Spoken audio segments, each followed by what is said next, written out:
des armes à feu. Les Israéliens sont très bien entendus à Washington. Alors, ces images font la démonstration. On peut dire aux Américains, regardez, il y a des politiques américains, y compris des démocrates. Regardez, il y a un combat mené et vous avez des images pour appuyer votre enthousiasme s'il devait être mis à profit.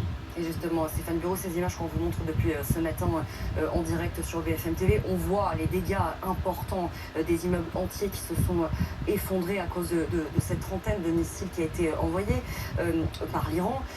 Pour l'instant, le bilan est très provisoire. On parle d'une vingtaine de blessés, mais je mets énormément de pincettes parce que il est difficile de vous donner un chiffre exact.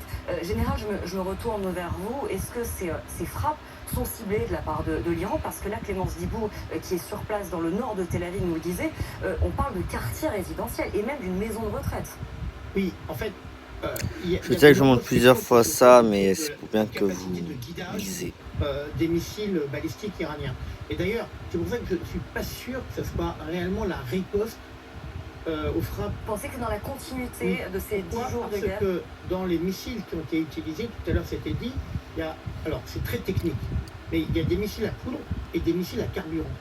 Or, le problème des missiles à carburant, c'est qu'il faut du temps pour remplir les missiles. C'est-à-dire que c'est pas quelque chose que, comme ça, on sort du hangar. Faut que ce soit un minimum préparé. Ouais, c'est un minimum de préparation. Pourquoi? Parce que le carburant, c'est très explosif, en quelque sorte.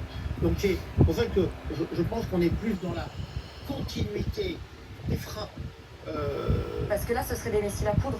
Ben, il y a les deux, missiles à poudre et missiles à carburant. Voilà. Et donc, comme il faut du temps pour les mettre en œuvre, je ne suis pas sûr que entre le moment des frappes américaines et l'Iran soit capable, en quelque sorte, en quelques minutes. Voilà.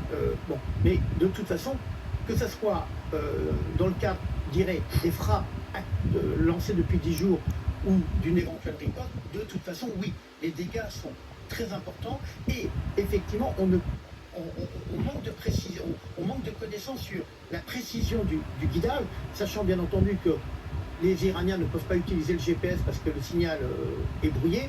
Donc, ce qui fait que, eh bien, oui, si ça tombe dans les quartiers résidentiels, bah, ça peut provoquer d'énormes dégâts parce que visiblement, pour le moment, il n'y a pas eu de cible militaire qui était réellement touchée, comme l'aéroport Ben Gurion ou des bases aériennes.